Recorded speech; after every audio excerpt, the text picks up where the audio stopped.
this whole idea of freedom of speech and this conversation is very important to me, and I'm glad to have you on to talk about it.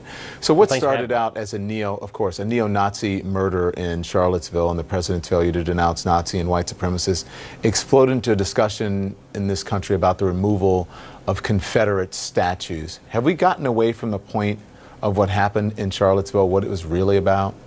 And it seems to me we clearly have, and I think that was the point of the alt-right and the white supremacists seizing on an issue that they know that there's actually broad public consensus on not moving a lot of these statues. There's a Quinnipiac poll that came out today showing that 50 to 39 Americans aren't big on the idea of moving all these statues out. So they seized on an issue that they think is a winning issue for them and then tried to broaden out their appeal that way. And I think a lot of folks on the left fell for it. They want to have this discussion anyway, and so they saw the opportunity to have this discussion.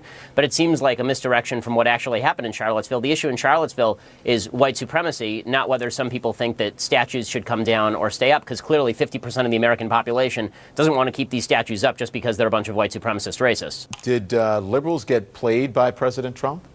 I think pretty clearly they definitely fell for what was, whether he plans it or not, a trap for the left. I mean, he said, you guys don't have a limiting principle. You're going to go after statues of George Washington or Christopher Columbus or Thomas Jefferson. And now you're seeing that actually happen on the left. The most obvious stupid case is this banning of this reporter from ESPN named Robert Lee, an Asian guy, from covering an event at University of Virginia. You know, the political correctness of the left is actually driving people into Trump's arms, even though Trump's initial response to Charlottesville and then his Tuesday response to Charlottesville was entirely wrong. I think that one thing that Trump has had, he's just benefited from the fact that the left is constantly reacting to everything he says with an enormous level of passion, and I think that that's actually a negative.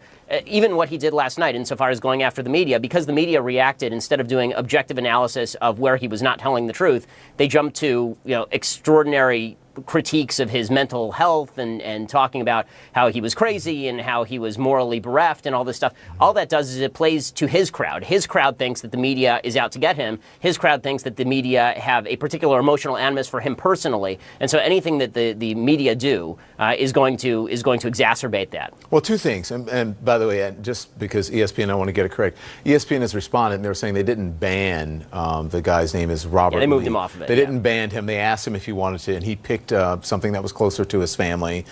They said that they didn't ban him, and they were looking out for his own interest. They're trying to take away our culture. They're trying to take away our history. And our weak leaders, they do it overnight. The media is simply responding to people who are there protesting and to the story of the statues being taken down. The media hasn't called for the statues to be taken down. So I don't understand when he says the media is trying to take away your culture. What is... Well, I mean, I do think that one of the conservative critiques of the media, and this has been true for as long as I've been alive and probably before that, is that the media have an agenda, a political agenda, and they hide behind this patina of objectivity in order to press forward this political agenda. Don, you were very passionate about President Trump's statements about the media last night, and I think some of that was justified, but I think a lot of it actually goes to what his base thinks, which is they think that you have an animus particularly for President Trump, that you have an animus for his agenda on things like Confederate statues. I think you personally probably want to see these Confederate statues come down. I mean, is that true? I mean, I would assume you do. Listen, I lived in the South for a long time, and to tell you the truth, I knew the statues are there. I was offended by the statues. Whether they should come down, I would leave it up to the individuals. But I do think that they are insulting to people, just as you would you want to see a statue of Hitler as a Jewish No, I totally person? understand your point of view. The would point you want is to go that you have to, a point which of view, I made right? earlier, would you want to go to, and listen, we shouldn't pretend that there's this fake objectivity. Everyone has a point of view. It doesn't mean that you're biased.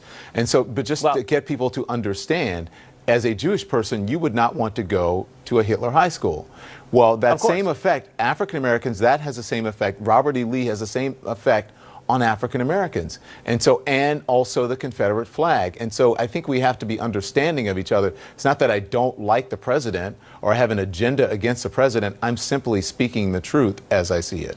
Okay, so and I totally understand that, but what he's saying and what his people are hearing is he's saying essentially that you do have an agenda in terms of what you think, promulgating what you think about Confederate statues. You have a clear point of view on that. That's a perfectly acceptable and I think understandable point of view, but the implication is that you are an objective reporter who's actually propagating a point of view, whatever that point of view may be. I mean, you just said openly that you don't think that your point of view is biased, but your point of view clearly is biased. But I mean, what I said about the president last night coming out of his speech had nothing to do with statues. I was talking about his behavior on stage. So that had nothing to do with that. Yeah. Again, totally understood. But the way that it read is that you have a personal animus toward the president, and that's the way he wants to play it. So whether that's true or not, that's the way that a lot of his followers are going to take it. I only have a personal animus towards ignorance when people don't know their history, whether that's the president of the United States, a guest on this show, or someone I speak to on the street. I think if you're going to be able to, you need to be able to defend yourself. And in order to defend yourself, in order to have a right, clear perspective, you need to know history and you need to be educated about it. And in many ways, I think people who are fighting for these issues are not. And that means the people who want to take the statues down and some of them who do not want to take the statues down as well.